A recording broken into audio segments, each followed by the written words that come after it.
It is game day as the Carolina Hurricanes head to Buffalo, New York to take on the Sabres. The Sabres heading into the game 16, 22, and 5 as they come off of a 6-2 loss to the Seattle Kraken. Carolina heading into the game 26, 15, and 3, coming off of an overtime loss to the Anaheim Ducks. As we do take a look at the Buffalo players to watch, Tage Thompson heading into the game, 38 games played with 34 points, almost a point-a-game player again this season. He is a handful to deal with. JJ Peterka having an unbelievable start to his year with 32 points through 41 games so far for him. But the man of the hour really for the Sabres, Rasmus Dahlin with 31 points through 35 games for him already. We've seen quite a few defensemen this year with almost a point a game. I know Cale Makar's up there, so is Zach Werenski. And I'm going to pass over to you guys. What are you seeing out of these three guys, and what does Carolina need to do I in think order to take for down the the Sabres? Sabres, they're either feast or famine. It seems like for them, it's either they score 6 goals and win 6-0, or they score 6 goals and lose 7-5. So it's one of those teams that you just never know what you're going to get. But you knew we That's right. Get one take off We the score board. 6 goals and lose 7-5. That's the my luck. Get one point. taken. My point is that they can Yes. still score 5 or 6 goals and still lose 7-6. So Yeah.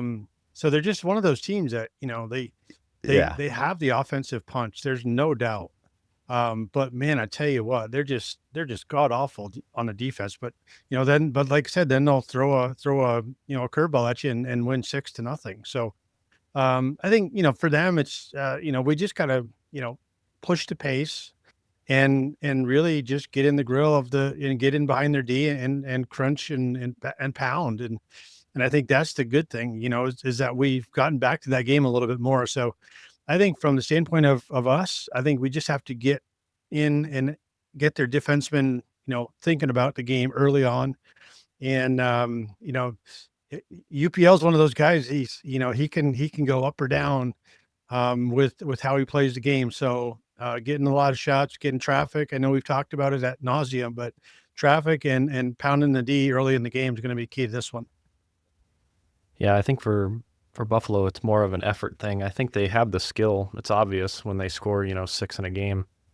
I think it's just for more of an effort thing for them. If they're given full effort, they can really surprise you for sure. But yeah, on the D zone side, they're just not the greatest. So for the Canes shutting them down, they just got to make sure that they get pucks in early. They got to outwork them 100%. If they outwork them, they win the game. The Sabres can't overcome if the Canes outwork them, they can't overcome that. They don't have that much skill, but they got enough to make it a ball game if they outwork the Canes for sure. So Canes just have to be focused on just making sure they outwork them and don't turn the puck over or try your best not to, for sure.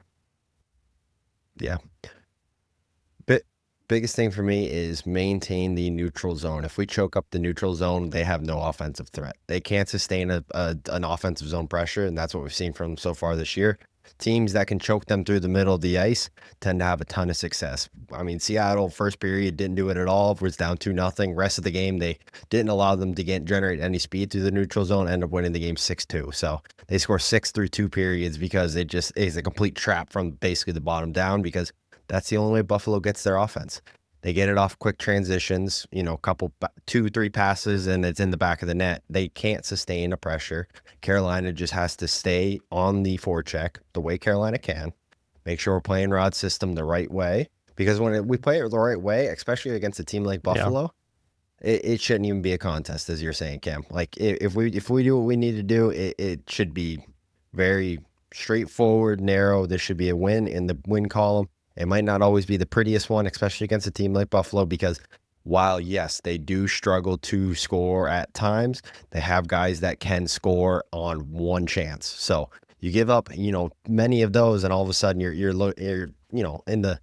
on the back end of the score line, and you don't want to be there. But I suspect Ukko-Pekka Luukkonen will go, seeing as their last game was Saturday, so he's had quite a few days rest. I fully suspect Pyotr Kochetkov will go as well too. And other positive news really quick, Freddie Anderson was full participation in practice today. Kochetkov didn't skate. I'm presuming it's more of a maintenance thing than anything else. So, but as we always say here, Canes local, let's go Canes.